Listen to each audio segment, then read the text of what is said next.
Aduna Buzz TV. nañu am gatché comme man bi Ousmane Sonko di expliquer tay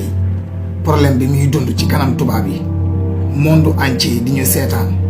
Ousmane Sonko di expliquer tuba bi li nga xamné mom lañ koy tek au Sénégal kan mo am gatché comme man kan mo rus kan mo sentir vexé xam ngeen lutax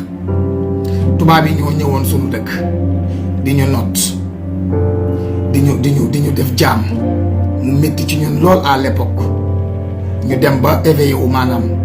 légui conscience yi yewu xalé yi jang révolutionnaire am lu bari am yu bari sama ci monde bi ñu dem ba sun moromu nit ku ñuul manam nguur wala bëgg jité Sénégal jaral la nga japp sa moromu nit ku ñuul barricade kërëm sosal ko tuumal ko takal ko tej ko denc ko diko torturer ci